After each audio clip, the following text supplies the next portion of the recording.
और अब वक्त बिहार प्राइम का है। अररिया में मतदाताओं को जागरूक करने के लिए अभियान चलाया जा रहा है। इस कड़ी में आज स्वीप लोगों का अनावरण किया गया और अनावरण कार्यक्रम को संबोधित करते हुए जिला निर्वाचन पदाधिकारी द्वारा मतदाताओं से अपील की गई कि 7 नवंबर को 100% हो। जिला निर्वाचन पदाधिकारी ने कहा कि जिले के प्रत्येक मतदान केंद्र पर कोविड-19 को देखते हुए चुनाव आयोग से संबंधित गाइडलाइन का पालन किया जाएगा। मास्क का उपयोग और शारीरिक दूरी का पालन करते हुए मतदान प्रक्रिया संपन्न कराई जाएगी और इसलिए मतदान के लिए कोई भी मतदाता ना छूटे, ऐसी पूरी तैयारी की जा रही है और प्रशासन अपने स्तर पे कोरोना को देखते हुए तैयारियों में जुटा है।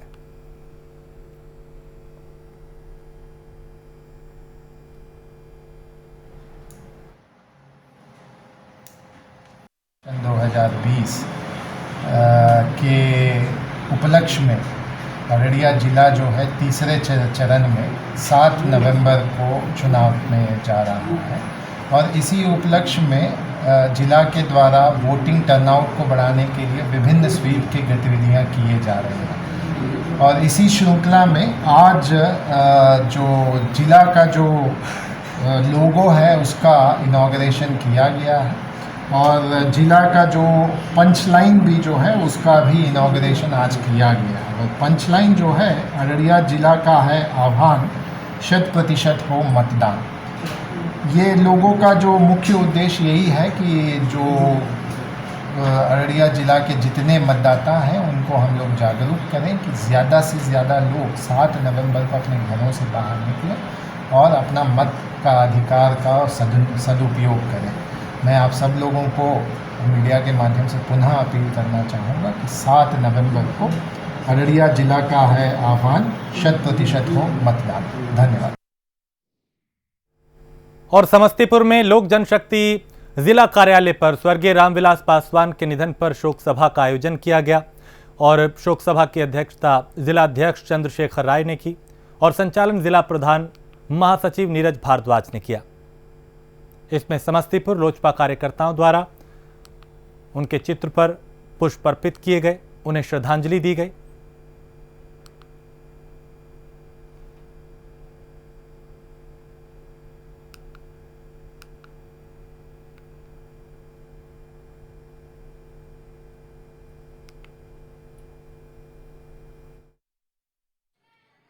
ये थे वहां से लेके दुनिया के हर कोना में दलित, पिछड़ा, अति पिछड़ा, गरीब बुरबा के मसीहा बनके ये भारत में उभरे थे। आज दुर्भाग्य है कि वो उनकी असामाजिक मृत्यु हो गई है। मैं इसके लिए और मेरा परिवार भी बड़ी मर्माहत में है, बहुत दुखद में है। हम लोग कल 7 बजे से उनकी जब सुनी, हमारे घर में चूल्हा चक्की बंद रहा, कोई परिवार खाना तक नहीं खाया है अभी तक। और रामविलास पासवान का पार्थिव शरीर पटना के श्री कृष्णापुरी स्थित उनके आवास पर अंतिम दर्शन के लिए रखा गया। भारी संख्या में उनके जो चाहने वाले हैं उनके अंतिम दर्शन करने के लिए पहुंचे। इस दौरान रामविलास पासवान और चिराग पासवान के लिए नारेबाजी भी हुई। पासवान के पटना स्थित आवास पर उनके अंतिम दर्शन के लिए लोगों का हुजूम था और लोग लाइन में लग के अपने नेता को, अपने प्रिय नेता को, उनकी आखिरी झलक को देख लेना चाहते थे। उनके समर्थन में उनके नाम की नारेबाजी करते हुए नजर आए।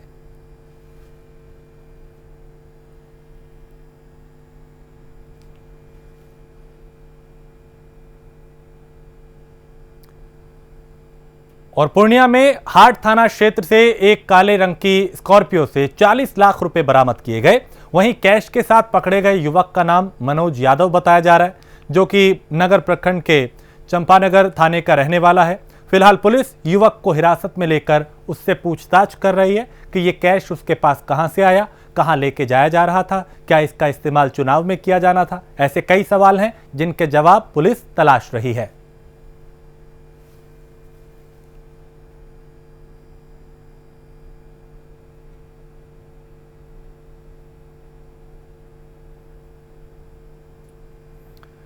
खगड़िया में दूसरे चरण के मतदान को लेकर जिला प्रशासन पूरी तरह मुस्तैद है।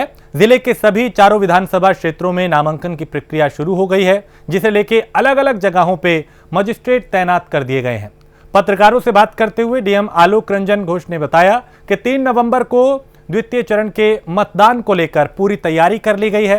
कोविड-19 को देखते हुए सभी मतदान केंद्रों पर सैनिटाइजर, मास्क समेत अन्य प्रकार की सावधानियों को देखते हुए सामग्री का इस्तेमाल वहां पे किया जाएगा, उसका बंदोबस्त किया गया है ताकि कोरोना का जो कहर है उसे रोका जा सके और सावधानी के साथ मतदान हो सके।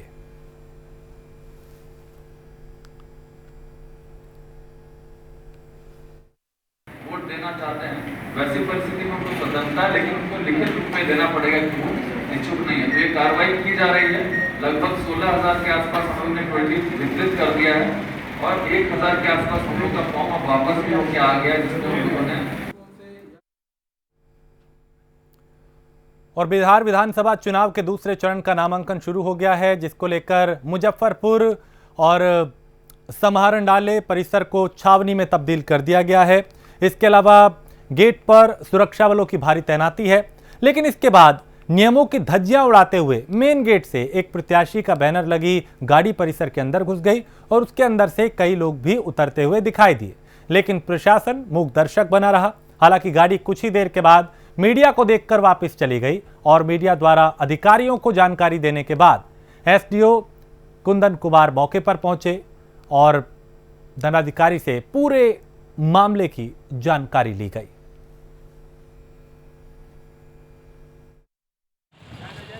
देखिए, अभी कुछ मीडिया के द्वारा एक क्लिपिंग लिया गया है जिसमें एक पार्टी विशेष के एक व्यक्ति द्वारा यहाँ पर बिना परमिशन के गाड़ी को प्रवेश कराया गया। जो दंडाधिकारी हैं, अभी हम लोग उनसे परीक्षा करेंगे कि किन परिस्थितियों में उनके गाड़ी यहाँ पे घुसे हैं।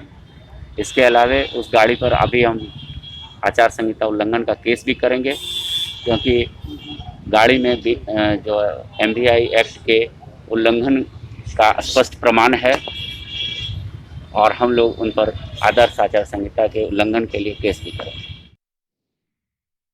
इस्लामपुर और अस्थावा विधानसभा क्षेत्र में उम्मीदवारी को लेकर काफी खींचतान के बाद आखिरकार सिटिंग MLA पर ही नीतीश कुमार ने भरोसा किया। इस कड़ी में इस्लामपुर के वर्तमान विधायक चंद्रसेन को टिकट देने के बाद इस्लामपुर प्रखंड में खुशी देखी गई। कार्यकर्ताओं ने एक दूसरे को मिठाई खिलाई, अपनी खुशी का जाहिर किया। पार्टी टिकट मिलने के बाद इस्लामपुर इलाके में जनसंपर्क अभियान किया गया और अभियान से पहले जदयू विधायक चंद्रसेन प्रसाद के द्वारा ओगारी धाम में पूजा अर्चना कर अपनी जीत को लेकर दुआ मांगी गई। इस दौरान उन्होंने कहा कि इससे पहले भी हम लोगों ने महागठबंधन के साथ विधानसभा चुनाव लड़ने का काम किया था। उस वक्त लोक जनशक्ति पार्टी महागठबंधन से अलग थी और वर्तमान में भी NDA गठबंधन से जब हमारी पार्टी चुनाव लड़ रही है तब भी लोक जनशक्ति पार्टी अलग है। इसलिए इस बार लोजपा का जो कैडर वोट है वो हम निश्चित रूप से लोजपा के प्रखंड अध्यक्ष और वरीय नेता है।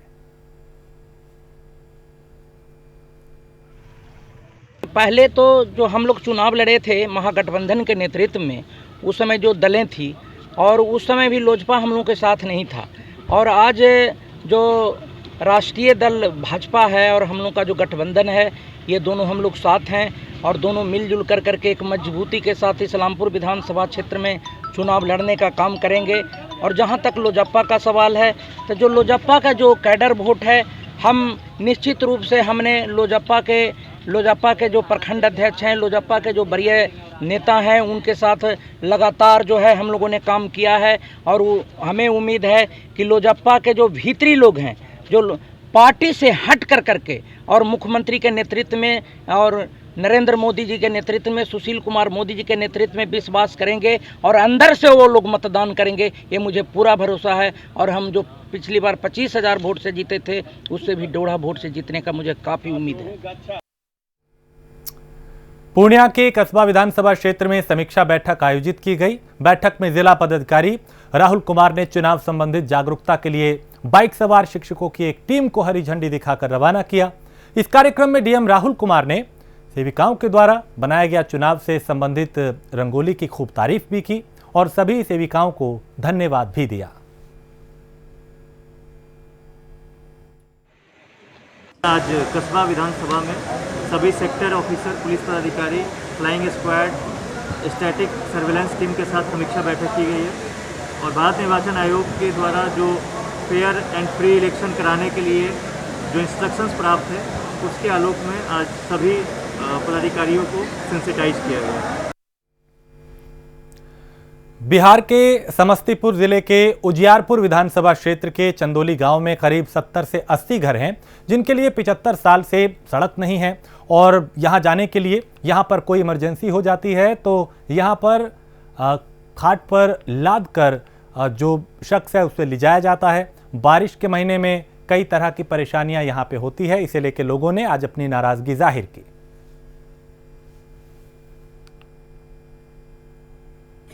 तो क्या यहाँ के मुखिया जी नहीं सुनते हैं? मुखिया जी भी नहीं सुनते हैं और मुखिया जी सुनवा करते हैं तो माटीकरण करा देते हैं तो कोई समाज वोट रास्ता नहीं देते हैं जो आइएगा। और मुखिया जी माटीकरण भी करा दिए हैं तभी जमीन नहीं देता है जो इधर लौटाएगा। कितना दिन से यह परेशानी है? 70 साल से 70 साल से यहाँ पर 70 साल से अभी तक एगो रास्ते चलने के लिए रास्ता नहीं है। यहाँ के विधायक वगैरह कोई नहीं विधायक आता है, हाँ नहीं कह करके चला जाता है, कुर्सी पर बैठ जाता है, कोई घूर करके देखता नहीं है। इलेक्शन का एमपी का इलेक्शन का समय आया तो वोट झूठा लगा दिया जो क्या है तो हम ये करेंगे वो करेंगे, शिलान्यास करवा दिया। इलेक्शन में बात खत्म कर गए, फिर रिपेयरिंग करके कौन लगा दिया, रिपेयरिंग का भी नहीं लगा, वोट लग गया शिलान्यास का। मेन है नहीं रिपेयरिंग होगा उसका। जनता का ठगने का काम किया है, पूरा तरीका से ठगने का विद्यालय निकसपुर वार्ड संख्या 9 में जो स्कूल का उद्घाटन करने के लिए मेहता जी आए उनको भी लिखित एप्लीकेशन दिया गया, वो भी वादा करके गए थे 1 महीना 2 महीना में चालू हो जाए, आज तक चालू नहीं। वो स्कूल और रोड का शिलान्यास किए थे। ये रोड जो है 40 साल से करीब नहीं बना है और जितना भी विधायक एमपी जितना भी है आज तक कोई भी रोड को देखा नहीं, एक बार भी देखता है लेकिन बनाता नहीं है। मान के चलिए यहाँ जैसे लोग यहाँ पे इतना समस्या हो रहा है, कोई भी गाड़ी घोड़ा के फंस जाता है। अभी देखिए प्रोजेक्ट में गाड़ी फंसा हुआ है, ठीक है, कोई गाड़ी निकालने वाला नहीं है। और इस रोड का 2-2 3-3 बार शिलान्यास हो चुका है, उसका फोटो भी है मेरे पास। क्या हुआ, इस रोड का 2-2 3-3 बार शिलान्यास हो चुका है लेकिन आज तक कभी बना नहीं है। और शिलान्यास के बाद रिपेयरिंग का भी पैसा निकल गया है, जो इसमें देख सकते हैं आप। प्राप्त राशि 71,345 है ना। इस सड़क पे बड़ा घोटाला भी है। एक बार नहीं 3 बार सड़क का 3 बार शिलान्यास हो चुका है। इसका शिलान्यास किए लेकिन अभी तक 1 इंच भी नहीं पड़ा है रोड पे। और समस्तीपुर के ताजपुर थाना क्षेत्र में अपराधियों ने सीएसपी संचालक की गोली मारकर हत्या कर दी, साथ ही 2,30,000 रुपए लूट भी लिए। वारदात की जानकारी मिलते ही पुलिस घटनास्थल पर पहुंची, जांच में जुट गई, लेकिन मौत की खबर मिलते ही ग्रामीणों ने ताजपुर पटना मुख्य मार्ग को जाम कर दिया। ग्रामीणों का कहना है कि सीएसपी संचालक बाइक से बैंक जा रहा था, तभी बाइक सवार बदमाशों ने उसका पीछा करके गोली मारी और इस लूट की वारदात को अंजाम दिया। इसको लेकर यहां पे इन लोगों ने नाराजगी भी जाहिर की।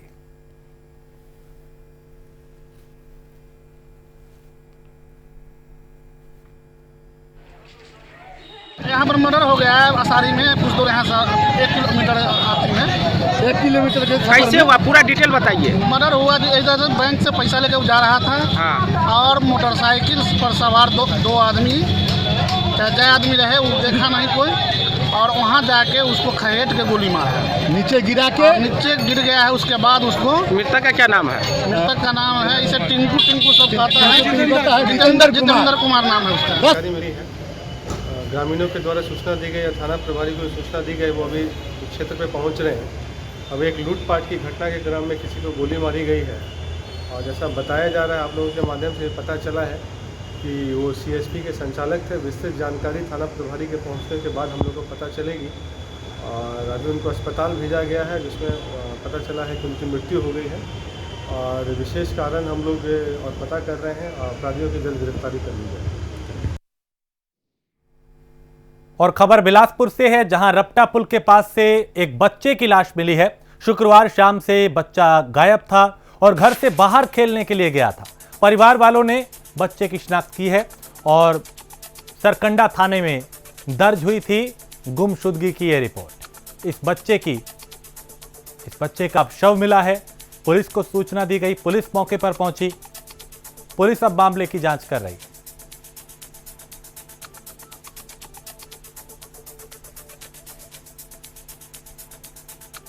तो बिलासपुर से खबर है, जहां रपटा पुल के पास से ये बच्चा जो लापता हुआ था एक दिन पहले ही, उसका आज शव मिला। अब पुलिस ये जांच कर रही है कि आखिर बच्चे की मौत कैसे हुई।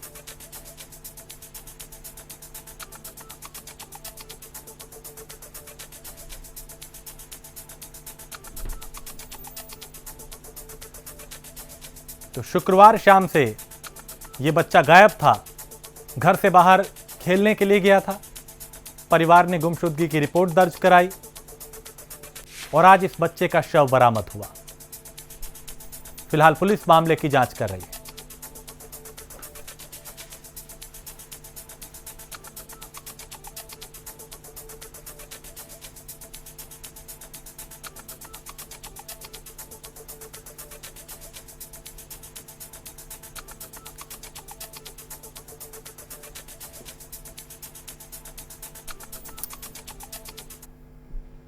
और अब कुछ और खबरों पर नजर डालते हैं।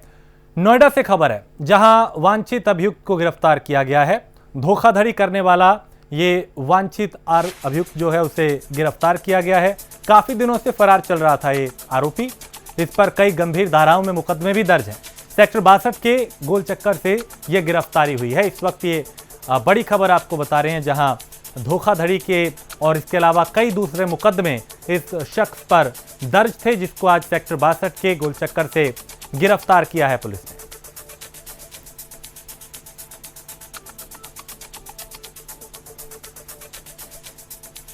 धोखाधड़ी करने वाला ये शख्स कई दिनों से फरार चल रहा था। पुलिस को इसकी तलाश थी।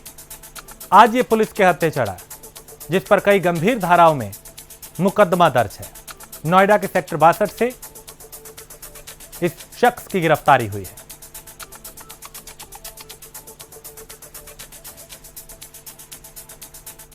खबर सुल्तानपुर से है, जहां रिश्तेदारी में आई महिला का संदिग्ध हालात में शव मिलने से हड़कंप मच गया।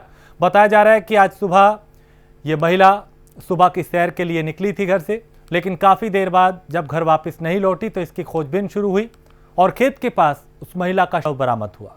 फिलहाल सूचना मिलते ही एसपी समेत तमाम पुलिस अधिकारी मौके पर पहुंचे और मामले की जांच शुरू कर दी।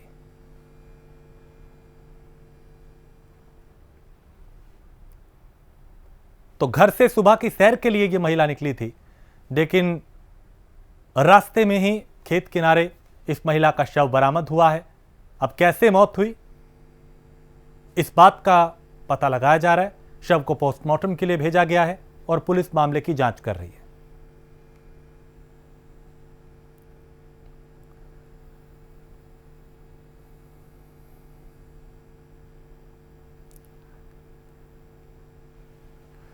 अगली खबर का रुख करते हैं। फर्रुखाबाद से खबर है, जहां पूर्व सपा नेता की गुंडाई सामने आई है, जहां पुलिस के सामने फायरिंग की गई और जमीन हथियाने को लेकर विवाद हुआ था।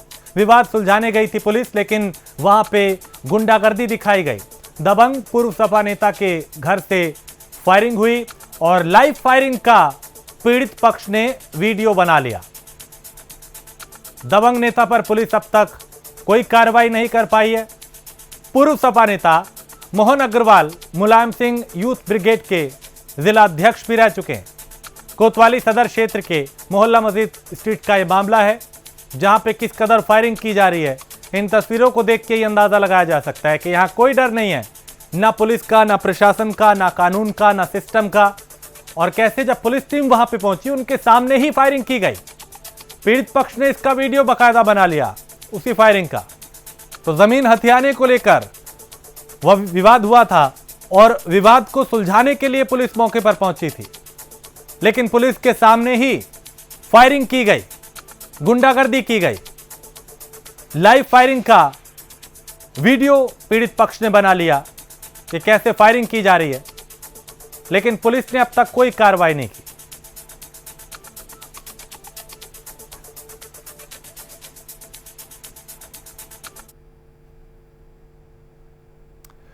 मेरठ में बदमाशों में पुलिस का जरा भी खौफ नहीं है।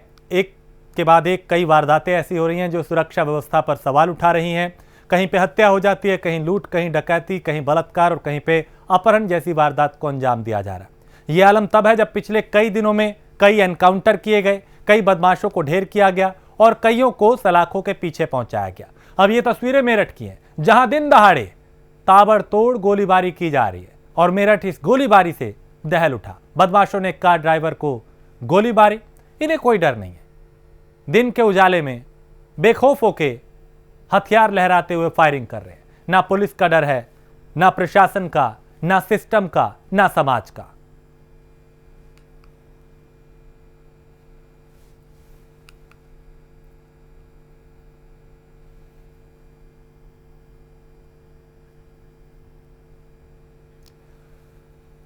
और अगली खबर गाजियाबाद से है, जहां गाजियाबाद नगर निगम ने अवैध निर्माण को गिरा दिया और नंदग्राम में नगर निगम का दस्ता पहुंचा था। मौके पर भारी पुलिस बल भी तैनात रही। इसके अलावा पीएससी को भी तैनात किया गया। तो विरोध में एक बुजुर्ग ने छत से कूदने की कोशिश की। ये तस्वीरें उसी निर्माण की, अवैध निर्माण जिसे गिराया गया। पिछले कई दिनों में प्रशासन कई ऐसी बड़ी कार्रवाइयां कर चुका है जहां पे अवैध निर्माण को गिराया गया, जहां पे सरकारी जमीन को जिस पे कब्जा किया गया था उन्हें मुक्त कराया गया। कहीं पे नियमों को ताक पे रख के निर्माण किया गया था, उन्हें गिराया गया।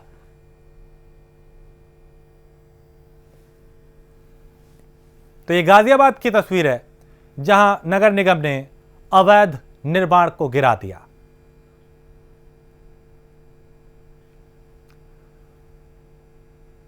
उधर बिजनौर के नगीना धामपुर मार्ग पर स्थित नाज अस्पताल में बड़ी लापरवाही सामने आई, जहां हाई स्कूल पास डॉक्टर मरीजों का ऑपरेशन कर उनकी जिंदगी से खिलवाड़ कर रहा।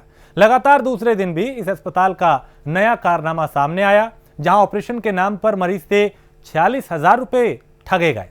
इस मामले में जब नोडल अधिकारी डॉक्टर एसके निगम से बात की गई तो उन्होंने मामला संज्ञान में आने के बाद कार्रवाई की बात कही है। लेकिन कैसे ये निजी अस्पताल लोगों की जान के साथ खिलवाड़ कर रहे हैं, इस खबर से इसका अंदाजा बखूबी लगाया जा सकता है।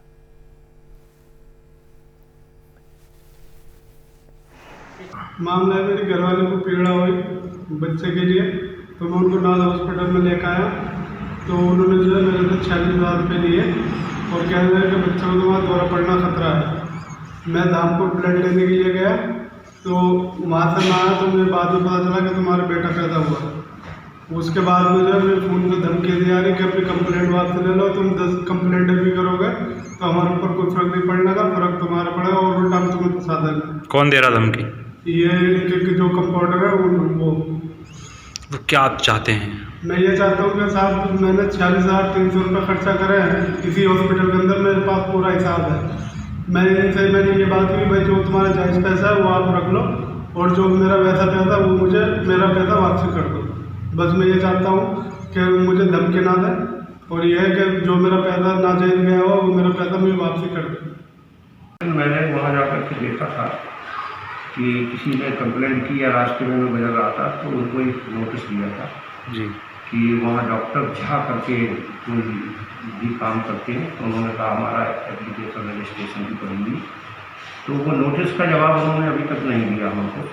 और कल मीडिया के माध्यम से आप लोगों के माध्यम से अवगत हुआ कि वहाँ किसी का उन्होंने ट्रीटमेंट किया, उससे 61,000 रुपये की मांग की या पैसे ले लिए। लेने के उपरांत भी उस आदमी के साथ अभद्रता की, जो कि उनके अधिकार क्षेत्र में नहीं आता, ऐसा नहीं कर सकते हैं। यदि रजिस्टर्ड है तब भी नहीं कर सकते, अनरजिस्टर्ड है तब तो आप अस्पताल ही नहीं खोल सकते हैं। ये तो उनकी बहुत बड़ी गलती है। अभी मैं आज जा रहा हूँ अभी और जा कर के उसको देखता हूँ कि उन्होंने नोटिस का जवाब शायद वहाँ दे दिया हो, हमारे यहाँ या पंजीकरण करा दिया हो।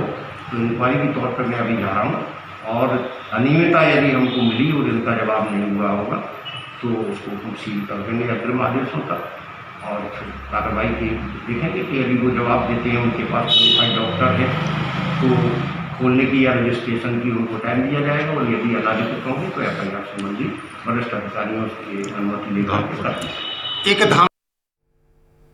और इसी के साथ इस बुलेटिन में इतना ही। देश प्रदेश की बाकी खबरों के लिए आप देखते रहिए प्राइम न्यूज़।